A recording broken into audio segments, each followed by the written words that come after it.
Durante el espantoso reinado del cólera en Nueva York, acepté la invitación de un pariente para pasar 15 días con él en el retiro de su casa de campo, a orillas del Hudson. Teníamos a nuestro alrededor todos los medios ordinarios de diversión veraniega, y entre los paseos por el bosque, los dibujos, la navegación, la pesca, los baños, la música y los libros, habríamos pasado el tiempo de forma bastante agradable, de no ser por la temible información que nos llegaba cada mañana desde la populosa ciudad. No pasaba un día sin que tuviéramos noticias de la muerte de algún conocido. Luego, a medida que la fatalidad aumentaba, aprendimos a esperar diariamente la pérdida de algún amigo. Al final, temimos la llegada de cada mensajero. El mismo aire del sur nos parecía que olía a muerte. Ese pensamiento paralizante, en efecto, se apoderó por completo de mi alma. No podía hablar ni pensar, ni soñar con otra cosa. Mi anfitrión tenía un comportamiento menos excitable, y aunque estaba muy deprimido, se esforzaba por mantener el mío. Su intelecto, ricamente filosófico, no se vio afectado en ningún momento por las irrealidades. Era suficientemente consciente de las causas del terror, pero no tenía ninguna idea de sus sombras. Sus esfuerzos por despertarme de la condición de penumbra anormal en la que había caído se vieron frustrados en gran medida por ciertos volúmenes que había encontrado en su biblioteca. Eran de un carácter que forzaba la germinación de cualquier semilla de superstición hereditaria que estuviera latente en mi pecho. Yo había estado leyendo estos libros sin que él lo supiera, por lo que a menudo no podía explicar las fuertes impresiones que se habían producido en mi imaginación. Un tema favorito para mí era la creencia popular en los presagios, creencia que en esta época de mi vida estaba casi seriamente dispuesto a defender. Sobre este tema mantuvimos largas y animadas discusiones. Él sostenía la absoluta falta de fundamento de la fe en tales asuntos, y yo sostenía que un sentimiento popular surgido con absoluta espontaneidad, es decir, sin rastros aparentes de sugestión, tenía en sí mismo los elementos inequívocos de la verdad, y tenía derecho a tanto respeto como esa intuición que es la idiosincrasia del hombre individual de genio. El hecho es que, poco después de mi llegada a la casa de campo, me ocurrió un incidente tan inexplicable y que tenía tanto carácter portentoso que bien podría haber sido excusado por considerarlo un presagio. Me horrorizó y al mismo tiempo me confundió y desconcertó tanto que pasaron muchos días antes de que pudiera decidirme a comunicar las circunstancias a mi amigo. Casi al final de un día muy caluroso, estaba sentado, con un libro en la mano, en una ventana abierta, que dominaba a través de una larga vista de las orillas del río una colina distante, cuya cara más cercana a mi posición había sido despojada, por lo que se llama un deslizamiento de tierra, de la mayor parte de sus árboles. Mis pensamientos habían vagado durante mucho tiempo desde el volumen que tenía ante mí hasta la oscuridad y desolación de la ciudad vecina. Levantando mis ojos de la página, cayeron sobre la cara desnuda de la colina y sobre un objeto, un monstruo viviente de horrible forma, que muy rápidamente se abrió paso desde la cima hasta el fondo, desapareciendo finalmente en el denso bosque de abajo. Cuando esta criatura apareció por primera vez, dudé de mi propia cordura, o al menos de la evidencia de mis propios ojos, y pasaron muchos minutos antes de que lograra convencerme de que no estaba loco, ni en un sueño. Sin embargo, cuando describa al monstruo, que vi claramente y observé con calma durante todo su recorrido, mis lectores, me temo, tendrán más dificultades para convencerse de estos puntos que incluso yo mismo. Estimando el tamaño de la criatura, por comparación con el diámetro de los grandes árboles cerca de los cuales pasó. Los pocos gigantes del bosque que habían escapado a la furia del deslizamiento de tierra.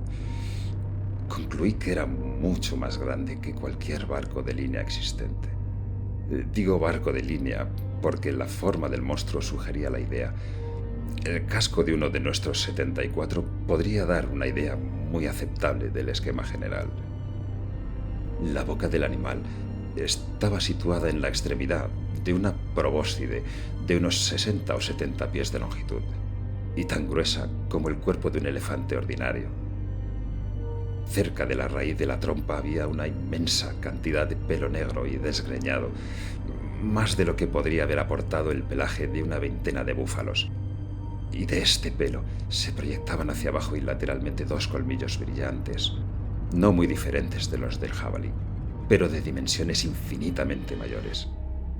En paralelo a la probóscide y a cada lado de ésta se extendía un gigantesco bastón de 30 o 40 pies de longitud, formado aparentemente de cristal puro y con la forma de un prisma perfecto, que reflejaba de la manera más hermosa los rayos del sol declinante. El tronco tenía forma de cuña, con el vértice hacia tierra. Desde él se extendían dos pares de alas, cada una de ellas de casi 100 metros de longitud. Un par situado por encima del otro y todas ellas densamente cubiertas de escamas metálicas. Cada escama tenía al parecer unos 3 o 4 metros de diámetro. Observé que los niveles superior e inferior de las alas estaban conectados por una fuerte cadena.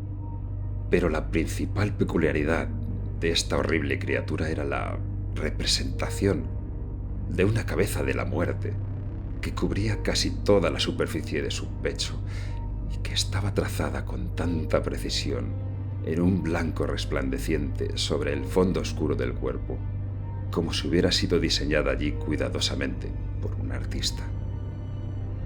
Mientras miraba al terrorífico animal, y más especialmente la apariencia de su pecho, con un sentimiento de horror y temor, con un sentimiento de maldad inminente, que me resultaba imposible sofocar con cualquier esfuerzo de la razón, percibí que las enormes mandíbulas en la extremidad de la probóscide se expandían repentinamente, y de ellas procedía un sonido tan fuerte y tan expresivo de dolor que golpeó en mis nervios como un golpe. Y cuando el monstruo desapareció al pie de la colina, caí de inmediato desmayado al suelo. Al recuperarme, mi primer impulso fue, por supuesto, informar a mi amigo de lo que había visto y oído. Y apenas puedo explicar qué sentimiento de repugnancia fue el que al final me lo impidió. Por fin, una noche, unos 3 o 4 días después del suceso, estábamos sentados juntos, en la habitación en la que había visto la aparición. Yo ocupando el mismo asiento, junto a la misma ventana, y él recostado en un sofá cercano. La asociación del lugar y el momento me impulsó a contarle el fenómeno. Me escuchó hasta el final. Al principio se rió con ganas, y luego adoptó una actitud excesivamente grave, como si mi locura fuera algo insospechable. En ese momento volví a tener una clara visión del monstruo, al que con un grito de absoluto terror dirigí ahora su atención. Él miró con avidez, pero mantuvo que no veía nada, aunque yo designé minuciosamente el recorrido de la criatura mientras bajaba por la cara desnuda de la colina. Yo estaba ahora inconmensurablemente alarmado, pues consideraba la visión como un presagio de mi muerte, o peor aún, como el preludio de un ataque de manía. Me eché apasionadamente hacia atrás en mi silla y durante algunos momentos enterré mi cara entre las manos. Cuando descubrí mis ojos, la aparición ya no era visible. Mi anfitrión, sin embargo, había recuperado en cierta medida la calma de su comportamiento y me interrogó muy rigurosamente respecto a la configuración de la criatura visionaria. Cuando le hube satisfecho plenamente en este aspecto, suspiró profundamente, como si se hubiera liberado de una carga intolerable, y pasó a hablar, con lo que me pareció una calma cruel, de varios puntos de la filosofía especulativa, que hasta entonces habían sido objeto de discusión entre nosotros. Recuerdo que insistió muy especialmente, entre otras cosas, en la idea de que la principal fuente de error en todas las investigaciones humanas residía en la responsabilidad del entendimiento de infravalorar o sobrevalorar la importancia de un objeto a través de la mera medición errónea de su propensión. Para estimar adecuadamente, por ejemplo, la influencia que ejercerá sobre la humanidad en general la completa difusión de la democracia. La distancia de la época en la que dicha difusión puede llevarse a cabo no debería dejar de formar parte de la estimación. Sin embargo, ¿puede usted decirme un escritor sobre el tema del gobierno que haya pensado alguna vez que esta rama particular del tema merece ser discutida? Aquí se detuvo un momento. Se acercó a un estante de libros y sacó una de las sinopsis ordinarias de historia natural, pidiéndome entonces que cambiara de asiento con él, para poder distinguir mejor la fina letra del volumen. Ocupó mi sillón junto a la ventana y abriendo el libro reanudó su discurso en el mismo tono que antes. Si no fuera por su minuciosidad, Dijo, en la descripción del monstruo, nunca habría podido demostrarle lo que era.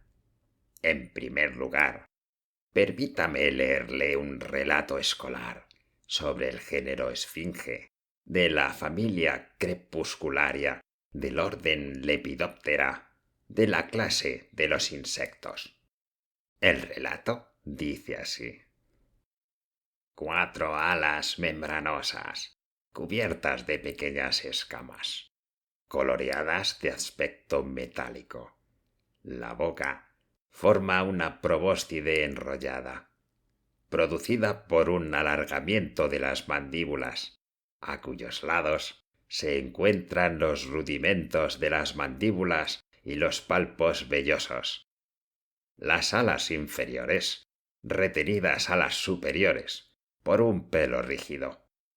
La esfinge de la muerte ha causado mucho terror entre el vulgo, a veces por el tipo de grito melancólico que emite y la insignia de la muerte que lleva en su corsé. aquí cerró el libro y se inclinó hacia adelante en la silla, colocándose exactamente en la posición que yo había ocupado en el momento de contemplar el monstruo. ¡Ah! Aquí está. Exclamó enseguida. Está volviendo a subir por la cara de la colina. Y admito que es una criatura de aspecto muy notable. Sin embargo, no es de ninguna manera tan grande ni tan distante como usted imaginó.